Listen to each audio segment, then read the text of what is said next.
बिस्मिल्लाहिर्रहमानिर्रहीम। अस्सलाम वालेकुम नाजरीन, मैं हूँ जमशेद अंसारी। नाजरीन, इस बात से उमूमी तौर पे सब लोग मुत्तफ़िक हैं और इत्तेफाक करते हैं कि सियासत में आप अपने सियासी हरीफ से सियासी तौर पे इख्तिलाफ़ कर सकते हैं, उनकी पॉलिसियों को तनकीद का निशाना बना सकते हैं ताकि इस तनकीद से हुकूमत की इस्लाह होती रहे। और यही जमहूरियत का और पार्लिमानी निज़ाम का खुलासा है, कंसेप्ट है, तस्वुर है। ये एक मुख्तसर अल्फाज में उसकी तारीफ़ है। लेकिन अपोजिशन का किरदार होता ही इसलिए है कि वो हुकूमत के जो सुकम है, जो खामियां हैं पॉलिसियों में, इक़दामात में, उसकी निशानदही करे और उसका अल्टरनेट और मुतबादिल हल तजवीज़ पेश करे हुकूमत वक्त के सामने। और इस तरह वो जो सुकम है वो कम होते जाते हैं एक कंसेंसस के साथ, तजावीज़ के साथ। लेकिन यहाँ पे पाकिस्तान में बदकिस्मती से मसला क्या है और अलमिया क्या है कि जब आपका कोई सियासी नज़रिया ना हो, जब आपकी सियासी फ़िक्र ना हो, आपके पास मसाइल के हल का मंतकी प्रोग्राम ना हो, तजावीज़ ना हो, और आप अपने सियासी हरीफ को सियासी तरीके से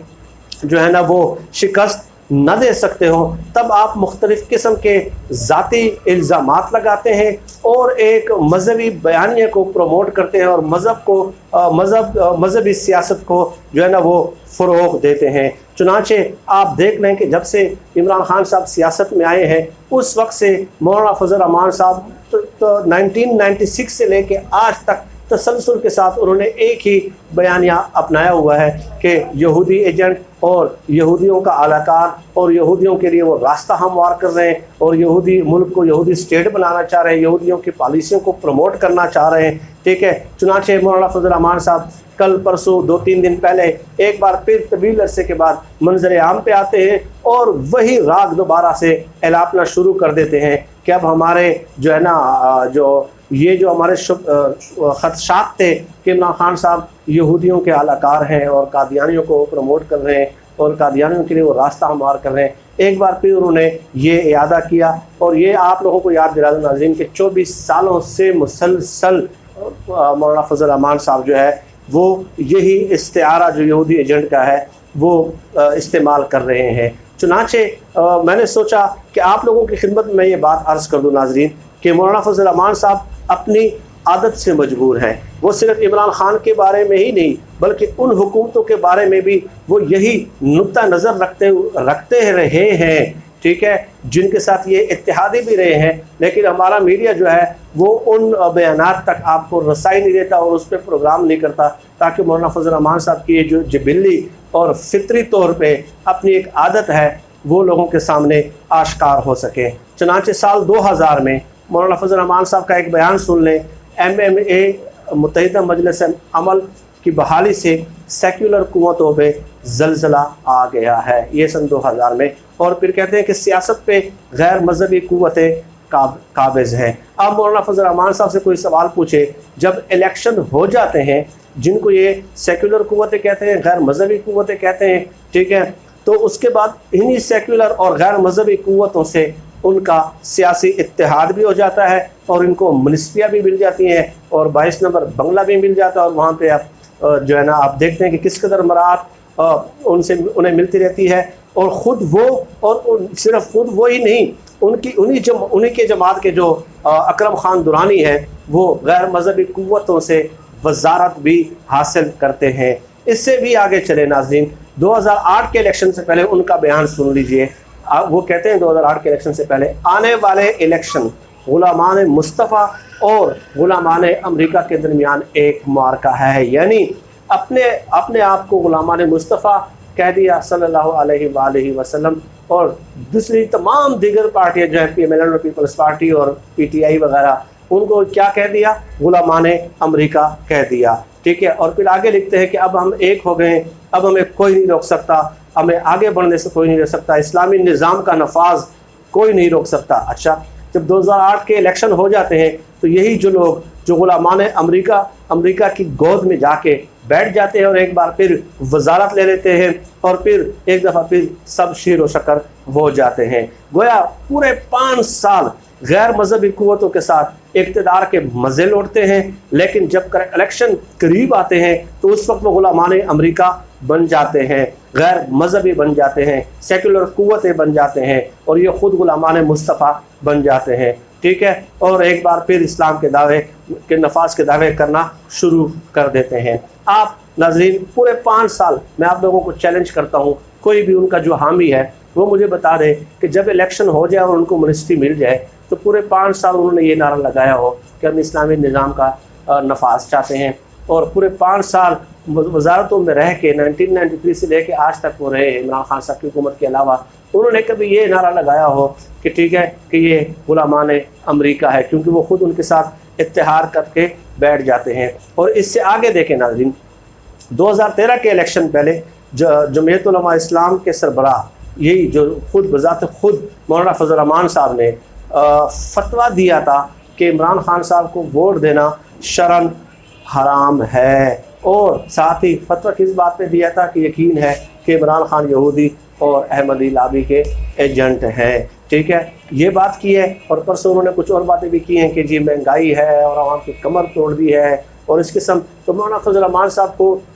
से मैं रिक्वेस्ट करता हूँ, दरख्वास्त करता हूँ, ठीक है, कि खुदारा पूरी दुनिया किस कर्ब की तकलीफ़ में, किस कर्ब में है, किस तकलीफ़ में है, कितना मुसाद हालात से गुजर रही है और हुकूमत को कितने फ्रंट्स पे कितने चैलेंजेस का सामना है। एक तरफ कोरोना की वबा है, एक तरफ मईशत की दगरगू सूरत हाल है, और ये 2 सालों में मईशत की ये सूरत हाल नहीं हुई। ये कतन नाइंसाफ़ी होगी कि अगर हम इस तरह कहें कि 70 साल में तो सब कुछ दूध और शहद की नहरें बह रही थी, लेकिन इमरान खान साहब आए और उन्होंने दूध और शहरों की नहरें जो है वो ख़त्म कर दी या फिर बाहर ट्रांसफ़र कर दी। ऐसा कतन नहीं है, उस पर मैं अलग वीडियो आप लोगों के सामने पेश करूँगा। तो मौलाना फजल रहमान साहब खुदा का कुछ खौफ करें, ठीक है, और इस किस्म के जो है ना आपके पास और कुछ भी नहीं है, कोई सियासी फ़िक्र नहीं है, कोई सियासी फ़लसफ़ा नहीं है, कोई मुतबादल सियासी बयानिया नहीं है, कोई इस सूरत हाल से निमटने का कोई मंतकी हल नहीं है कि कौम किस कर्ब की हालत में है, कोरोना की क्या सूरत हाल है और किस कदर मसाइल से दो चार है मुल्क जो है। और पाकिस्तान का एक बंदा इंक्लूडिंग वज़ीर आज़म ज़ाहिर है वो हुकूमत के जो है ना हेड है, तो वो भी इस सूरत हाल को देख के उनका ध्यान किसी और तरफ नहीं जाता, लेकिन कुछ माफिया उड़ के आ जाते हैं, कभी पेट्रोल गायब कर देते हैं, कभी चीनी, कभी आटा, क्या क्या कुछ नहीं हो रहा। और वही लोग तो जाके हाई कोर्ट में वगैरह में स्टे ऑर्डर ले लेते हैं। हुकूमत इस कदर इन्वेस्टिगेशन कराती है, इतने खर्चे होते हैं, प्रोग्राम्स होते हैं, लोगों की उम्मीदें बन जाती हैं, लेकिन वो स्टे ऑर्डर मिल के दोबारा एक दफ़ा मायूसी की कैफियत पैदा हो जाती है। तो बजाय इसके कि आप इस किस्म के come up with workable solution के हाउ टू गो फॉरवर्ड, ठीक है, और इस सूरत हाल से कैसे निकला जा सकता है, आप पे एक दफ़ा यहूदी लाबी और कादियानी एजेंट मैंने आप लोगों के सामने दारुल उलूम इफ्ता का एक फतवा पेश किया था नाज़रीन 3-4 महीने पहले, जो दारुल उलूम देवबंद से ही इस मदरसे का ताल्लुक़ है, और वो उसी मसलक से है जो मौलाना फजल रहमान साहब के मसलक का है कि किसी के ऊपर बग़ैर सबूत के किसी के ऊपर कुफर का इल्ज़ाम लगाना, यहूदी एजेंट का इल्ज़ाम लगाने वाला अगर कोई सबूत पेश नहीं कर पाता, ठीक है, तो वो खुद ही वो फतवा उसी के ऊपर लौट जाता है। ठीक है, अब मौलाना फजल रहमान साहब ने परसों के प्रेस कॉन्फ्रेंस में और भी बहुत सारी बातें की और अपोजिशन को भी आड़े हाथों लिया और नून लीग पीपल्स पार्टी को भी आड़े हाथों लिया कि अपोजिशन जो है ना वो कोई मौसर किरदार अदा नहीं कर पा रही। ठीक है, यानी कि वो गिले शिकवे करना शुरू कर दिए, क्योंकि बीच मंझदार में आज़ादी मार्च में इसी अपोजिशन ने मौलाना फजल रहमान साहब की कश्ती को अब धक्का देकर अकेला छोड़ दिया था कि आप जाएँ, आप इस समंदर की जो लहरें हैं जो है ना उसके सपुर्द हैं, आप जाने और आपका काम जाने। तो खैर मौलाना फजल रहमान साहब जब नून लीग पीपल्स पार्टी पे मुश्किल हालात आते हैं तो यकीनन वो उस वक्त वो फ्रंट पे आ जाते हैं। इन लोगों के कोई सियासी उसूल, कोई सियासी नज़रियात नहीं होते कि उन्होंने डिश करा दिया था या छोड़ दिया था, नहीं। मौलाना फजल रहमान साहब ने अपना फ़ायदा देखना है कि वो किस तरह 22 नंबर बंगले में फिर शिफ्ट हो सकते हैं और 1 साल में 44 लाख की लस्सियाँ जो है वो जो बिल आया था सरकारी कागजात से वो मुझे फिर किस तरह आ सकते हैं नाज़रीन। ठीक है, ये मिनिस्टर इनक्लेव में, और मिनिस्टर इनक्लेव में मैं कई दफ़ा गया हूँ तो वहाँ पे मिनिस्टरों के साथ बैठता हूँ, तो आप यकीन कीजिएगा ये क्यों उनको याद आता है पता है आपको। वहाँ पे जब हम इंटरव्यूज़ करने जाते थे तो वहाँ पे मिनिस्टर्स के जो PROs वगैरह में कहते थे कि हम हमारे 8-8, 10-10 साल हो गए यहाँ पे लाइट ही नहीं जाती, लोड शेडिंग है ही नहीं, कभी ट्रांसफार्मर ख़राब हो जाए तो घंटों के अंदर वो काम हो जाता है, यानी कि लोड शेडिंग का इस किस्म का कोई कंसेप्ट नहीं है। तो मौलाना फजल रहमान साहब को वो तमाम तर सहूलियात और सरकारी फ़ोन वगैरह और सब कुछ वो याद आ रहे हैं, और इमरान खान साहब की मौजूदगी में ये चीज़ मुमकिन नहीं है। लेकिन ये बात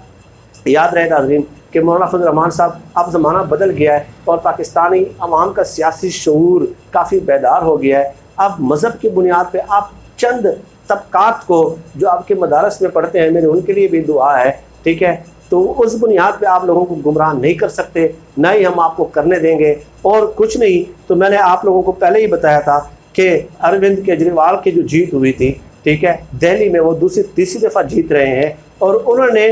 एक डेवलपमेंट मॉडल सिर्फ दिल्ली के अंदर फॉलो किया था, ठीक है, सिर्फ दिल्ली के अंदर। और उन्होंने ये साबित कर दिया था कि मरकज़ में चाहे जिसकी भी हुकूमत हो, लेकिन अगर आप अपने शहर के लिए, अपने इलाके के लिए लोगों की खिदमत करते हैं, डेवलपमेंटल वर्क करते हैं, समाजी और माशी इंसाफ देते हैं, तो उस इलाके के लोग आपको फेवर देते हैं और आपको जितवा देते हैं। आप कोई कितनी दफ़ा वहाँ से डी खान से इलेक्ट हुए, ठीक है, और इंतखाबात में जीत के आए, आपने हमेशा सिर्फ यही एक बयानिया प्रमोट किया, ठीक है, कि यहूदी एजेंट आएंगे और गैर मुस्लिम आ जाएंगे और असम्बलियों में फलां हो जाएगा। अब आप असम्बली में नहीं है, मुझे बताएं कौन सा गैर कानूनी गैर इस्लामी काम इस्लाम जो है ना असम्बलियों से पास हुआ है। और मौलाना फजल रहमान साहब जो है वो अरविंद केजरीवाल की जीत से ही कुछ सबक हासिल कर लेते हैं कि आप अपने हल्के के लोगों की खिदमत करें, समाजी और माशी इंसाफ दें उनको। और इसके अलावा उनका इस्लाम के साथ किस कदर वो ताल्लुक़ है और किस कदर वो कादियानियत की बात करते हैं, हमें कोई बेवकूफ़ समझा हुआ है इन लोगों ने कि जब नून लीग के दौरे हुकूमत में ख़त्म नबूवत कानून में तरमीम हुई थी, उस वक्त मौलाना फजल रहमान साहब इत्तेहादी थे नून लीग के। आप लोगों को एक बयान उनका याद है कि और नून लीग से एहतजाजन उन्होंने क्या इस्तीफ़ा दिया था, या एक बयान याद है कि ये ख़त्म नबूवत कानून में तरमीम क्यों की है? वो बाकायदा सब डॉक्यूमेंटेड है, प्रूफ है कि वो कानून में तरमीम हुई थी। उस वक्त तो इनको ये याद नहीं है, उस वक्त तो इन्होंने ये नारा नहीं लगाया। तो आप इस नारे को भी अपनी सियासत और अपनी कुर्सी के लिए इस्तेमाल करते हैं, खुदा का खौफ करें, लेकिन हम आपका ताक़ुब जारी रखेंगे और आपको ये सब कुछ नहीं करने देंगे। ये ख़तरनाक जो है ना वो एक ट्रेंड एक बार फिर वो माशरे के अंदर सरायत करना चाहते हैं, लेकिन अब पाकिस्तान के अवाम इंशाल्लाह काफ़ी जो है ना अवेयर हो गए हैं। अल्हम्दुलिल्लाह, अल्लाह का शुक्र है कि वो अब जो है ना दलील के साथ बात को कबूल करते हैं, बग़ैर दलील के जो है ना वो इस किस्म के मौलवियों की जो है मौलाना फजल रहमान साहब के मौलवी की अंधी तकलीद नहीं करते। नाज़रीन, आज के लिए इतना ही। इस मौजू पर मज़ीद बात होती रहेगी आपसे। आप सब लोग अपना बहुत बहुत ख्याल रखिएगा और मुझे अपने दुआओं में ख़ुसूसी तौर पर याद रखिएगा। अल्लाह हम सब कामयाब नासिर हो। पाकिस्तान जिंदाबाद। अल्लाह हाफ़िज़।